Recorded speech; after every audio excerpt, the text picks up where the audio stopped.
This world's churches are a national treasure, a piece of our heritage landscape, and this is no exception from that list.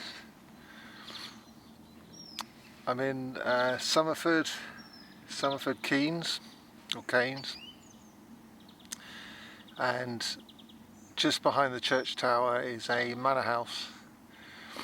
I'm following the Thames on a walk, only a few miles down from Kemble where I was last time, and I'm going to discuss more early medieval shenanigans and a little bit more on the Celtic gods. I'm in a churchyard, so I'll have to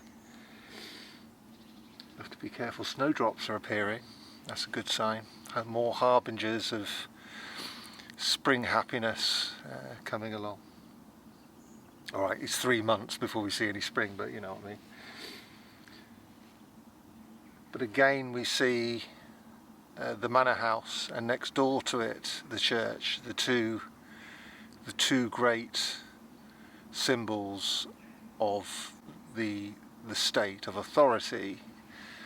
So we often think of churches being at the heart of a village, but the village is down there.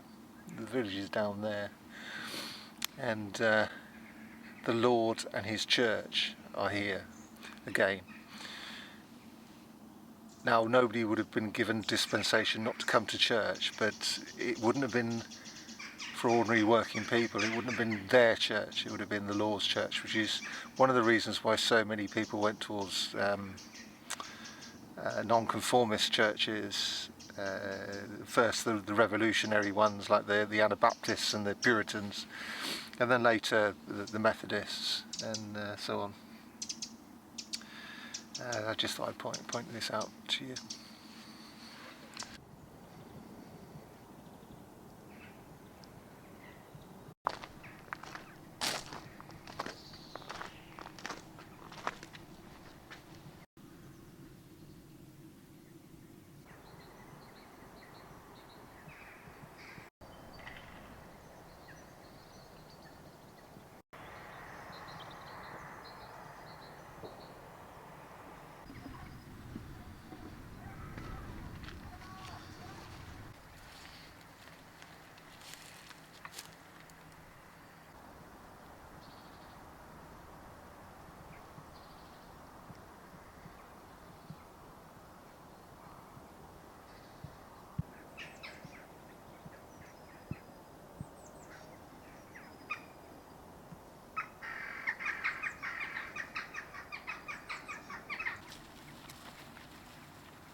That's Old Mill, by the way, and it's on the River Thames. And this is the very beginning of the River Thames, coming down from Ewan, and it's a very pretty sight, especially with that bridge with the old mill house. I was reading an article in the Guardian It was about 1,200 words long, something like that, 4 sides of A4, and it basically said absolutely nothing all the way through. It was trying to tell me about special cups that you can carry water around in, and they're a bit sort of 30 quid, and they're a bit exciting, and people have been falling over and grazing their knees trying to get hold of them. But during 1,200 words, nothing happened. I wondered what happened to the lady who grazed her knee, you know. It mentioned that of 4 or 5 people in a group, one person decided not to like the product, and I wondered what happened to him or her. And it was a story of nothing. And I wonder whether or not this channel, whether I am avoiding that trap, whether it is possible to be a YouTube channel that is not about nothing, that it is positively about something. And there's several things that hinder me in this. There's advantages, but there's things that hinder me. One of which is that YouTube is a very visual medium, and there's not much to see with what I'm saying. There's lots of names, that these are words, that this is, even though it's very often lists in Old English, they still tell us a story about the landscape, but it's very hard to illustrate that to you. So I spend a lot of time photographing birds and rivers and so on.